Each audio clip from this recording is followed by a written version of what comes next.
வணக்கம். இன்னைக்கு நம்ம ஒரு மிக முக்கியமான ரொம்பவே முற்போக்கான ஒரு அரசாணைய பத்தி தான் பார்க்க போறோம். குறிப்பா தமிழ்நாடு அரசு பணியில் இருக்கும் உழைக்கும் தாய்மார்களுக்கு இது ஒரு மிக பெரிய நற்செய்தி. இதுக்கு பின்னாடி இருக்கிற சட்ட பின்புலமும் ரொம்பவே சுவாரஸ்யமானது. சரி, எந்த வெயிட்டிங்கும் இல்லாம நேரா விஷயத்துக்குள்ள போயிடலாம்.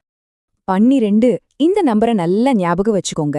ஏன்னா இனிமேல் அரசு பெண் ஊழியர்களுக்கு மூன்றாவதா ஒரு குழந்தை பிறக்கும்போது 12 வாரங்கள் முழு சம்பளத்தோட மகப்பேறு விடுப்பு கிடைக்க போகுது. இது சாதாரண விஷயம் கிடையாதுங்க, ஒரு மாபெரும் கொள்கை மாற்றம்.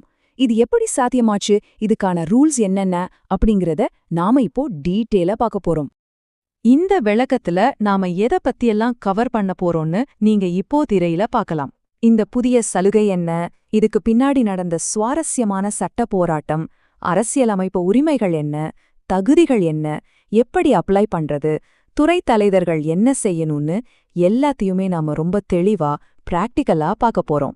முதல்ல இந்த புதிய மகப்பேறு சலுகை என்ன, அடிப்படை விதி 101A என்ன திருத்தம் கொண்டு வந்திருக்காங்கன்னு பாப்போம். பழைய விதிக்கும் புதிய விதிக்கும் என்ன வித்தியாசம் தெரியுமா? முன்னாடியெல்லாம் அதிகபட்சமா 2 உயிருள்ள குழந்தைகளுக்கு மட்டும்தான் 365 நாட்கள் மகப்பேறு விடுப்பு கொடுத்துட்டு இருந்தாங்க. 3வது குழந்தைக்கு லீவ் கிடையாது. ஆனா இப்போ வந்துள்ள புதிய பாலிசி படி 2 அல்லது அதுக்கு மேற்பட்ட உயிருள்ள குழந்தைகள் இருந்தாலும் தாய்க்கு 12 வாரங்கள் முழு ஊதியத்தோட விடுப்பு கன்ஃபார்மா உண்டு. இது நிஜமாவே அனைவரையும் உள்ளடக்கிய ஒரு சிறப்பான முன்னெடுப்புன்னு தான் சொல்லணும். சரி, இந்த மாற்றம் ஏதோ ஒரே நாள்ல நடந்துடல. மனுக்கள் ஆரம்பிச்சு அரசாணை வரைக்கும் இதுக்கு பின்னால ஒரு பெரிய சட்ட போராட்டமே இருக்கு. அது எப்படின்னு தெரிஞ்சுக்கலாம். இந்த மாற்றத்துக்கான பயணம் ஒரு இன்ட்ரெஸ்டிங்கான கதை மாதிரிங்க. மே 2025ல உமாதேவி வழக்குல உச்சநீதிமன்றம் ஒரு முக்கியமான உத்தரவை கொடுத்தாங்க. ஆனா கீழ்மட்டத்துல அத உடனே எல்லாரும் ஏத்துக்கல. உதாரணத்துக்கு டிசம்பர் 2025ல சென்னை உயர்நீதிமன்றத்துல வேலை பார்த்த திருமதி மங்கையர்கரசி அவங்களுக்கு 3வது குழந்தைக்கான மகப்பேறு விடுப்பு ஆரம்பத்துல மறுக்கப்பட்டுச்சு. ஆனா அவங்க சும்மா விடல, உரிமைக்காக வழக்கு தொடர்ந்தாங்க. ஜனவரி 2026ல உயர்நீதிமன்றம் அந்த நிராகரிப்பை ரத்து செஞ்சு அவங்களுக்கு நன்மைகளை வழங்க அதிரடியா உத்தரவு போட்டாங்க. இதோட தொடர்ச்சியாதான் மார்ச் 2026ல அரசாணை நிலை எண் 18 வெளியிட்டு அரசு தன்னோட விதிகளையே அதிகாரப்பூர்வமா மாத்தி அமைச்சாங்க. இந்த இடத்துல நாம சட்டத்தோட அடித்தளத்தையும் அரசியலமைப்பு உரிமைகளையும் கொஞ்சம் ஆழமா கவனிக்கணும். உச்ச நீதிமன்றம் என்ன சொல்லியிருக்காங்கன்னு பாருங்களேன். மகப்பேறு நன்மைகளை கோருவதற்கு குழந்தைகளின் எண்ணிக்கையில எந்த உச்சவரமோ அல்லது தடைக்கல்லோ கிடையாது. இது கொஞ்சம் யோசிச்சு பாருங்க. 1961 மகப்பேறு உதவி சட்டத்தின்படி குழந்தைகளின் எண்ணிக்கையை அதிகரிச்சா விடுப்பு காலம் 26 வாரங்கள்ல இருந்து 12 வாரங்களா குறையுமே தவிர ஒரு பெண்ணோட அடிப்படை உரிமையை எந்த காரணத்துக்காகவும் முற்றிலுமாக ரத்து செய்ய முடியாதுன்னு ரொம்ப ஆணித்தரமா சொல்லிட்டாங்க. இதுக்கு என்ன அர்த்தம்னா, குழந்தைங்களோட எண்ணிக்கையை வச்சு ஒரு தாய்க்கு மகப்பேறு விடுப்பம் மறுக்கிறது இந்திய அரசியலமைப்பு சட்டம் பிரிவு 21 படி ஒரு பெண்ணோட வாழ்வாதாரம் மற்றும் தனிப்பட்ட சுதந்திரத்துக்கான உரிமையை நேரடியாக மீற செயல்னு நீதிமன்றங்கள் சொல்லியிருக்கு. ஒரு உழைக்கும் தாய்க்கு தேவையான ஓய்வு, ஆரோக்கியம் மற்றும் பண உதவி இது எல்லாம் யாரும் தன்னிச்சையா மறுக்க முடியாதுங்கிறது இந்த தீர்ப்பு ரொம்ப ஆழமா பதிவு செய்யுது. ஓகே, இப்ப பிராக்டிக்கலான விஷயத்துக்கு வருவோம். அரசு பணியாளர்களுக்கான தகுதிகள் என்ன, இந்த சலுகை யாருக்கெல்லாம் கிடைக்கும்? திருத்தப்பட்ட விதிகளின்படி தகுதிகள் ரொம்பவே சிம்பிள் அண்ட் கிளியர். முதல்ல அவங்க திருமணமான அரசு பெண் ஊழியரா இருக்கணும். 2வது அவங்களுக்கு ஏற்கனவே 2 அல்லது அதுக்கு மேற்பட்ட உயிருள்ள குழந்தைகள் இருக்கணும். இவங்களுக்கு அதிகபட்சமா 12 வாரங்கள் விடுப்பு அனுமதிக்கப்படும்.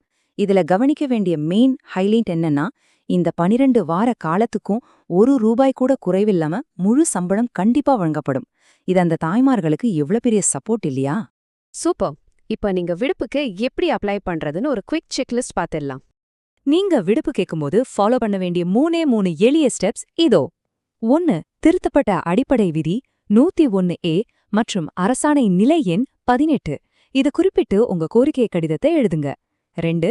உங்களுக்கு தேவையான அந்த 12 வார கால அளவை அதுல தெளிவா மென்ஷன் பண்ணுங்க. 3. குழந்தை பிறக்கிறதுக்கு முன்னாடி கொஞ்சம் ஓய்வு, குழந்தை பிறந்ததுக்கு அப்புறம் கொஞ்சம் ஓய்வுன்னு இந்த லீவை எப்படி ஸ்பிளிட் பண்ணி எடுக்க போறீங்கன்னு நீங்களே டிசைட் பண்ணிக்கலாம். இந்த நெகிழ்வுத்தன்மை நிஜமாவே உங்க உடம்புக்கு ரொம்ப தேவைப்படும். அடுத்ததா, இந்த அப்ளிகேஷன்களை ப்ராசஸ் பண்ண போற துறை தலைவர்களுக்கான முக்கியமான இன்ஸ்ட்ரக்ஷன்ஸ் என்னென்னு பார்க்கலாம். இங்கு உயர்நீதிமன்றம் நிர்வாகிகளுக்கு ஒரு ஸ்ட்ரிக்டான வார்னிங் கொடுத்திருக்காங்க. அதாவது நீதிமன்ற உத்தரவு வந்தா அது யாரு வழக்கு போட்டாங்களோ அந்த தனிநபர்களுக்கு மட்டும்தான் பொருந்தும்னு குறுக்கி பாக்குற அந்த பெடான்டிக் அப்ரோச்ச கண்டிப்பா தவிர்க்கணும். உச்ச நீதிமன்றத்தோட கொள்கைகளை எல்லாருக்கும் பொதுவா பரவலா பயன்படுத்தணும். ஏன்னா சட்டம் எல்லாருக்கும் ஒண்ணுதான். துறை தலைவர்கள் ஃபாலோ பண்ண வேண்டிய இணக்கப்பட்டியல் இதுதான். புதிய தொகுதிகளின் அடிப்படையில 12 வார மகப்பேறு விடுப்ப முழு சம்பளத்தோட உடனே சாங்ஷன் பண்ணணும். அரசாணை நிலை எண் 18 உங்க கண்ட்ரோல்ல இருக்கிற எல்லா சார்நிலை அலுவலகங்களுக்கும் சர்க்குலரா அனுப்பணும். கடைசியா எடுக்கப்பட்ட நடவடிக்கைகளோட ஒரு காப்பிய மனிதவள மேலாண்மை துறைக்கு மறக்காம அனுப்பி வைக்கணும். இந்த முழு விளக்கத்திலையும் நம்ம தெரிஞ்சுக்க வேண்டிய முக்கிய விஷயம் நம்ம அரசியல் அமைப்பு உரிமைகளோட வலிமைதான். ஃபைனலா உங்ககிட்ட ஒரு கேள்வி கேட்க விரும்புறேன். இந்த புதிய உரிமைகளை பிரதிபலிக்கும் வகையில உங்க அலுவலகத்தோட உள்ளூர் வழிகாட்டுதல்கள் அப்டேட் செய்யப்பட்டிருக்கா? கொஞ்சம் சிந்தித்து பாருங்க, உடனே செயல்படுங்க. இந்த சலுகை பற்றிய தெளிவான விளக்கம் உங்களுக்கு ரொம்பவே யூஸ்ஃபுல்லா இருந்திருக்கும்னு நம்புறேன்.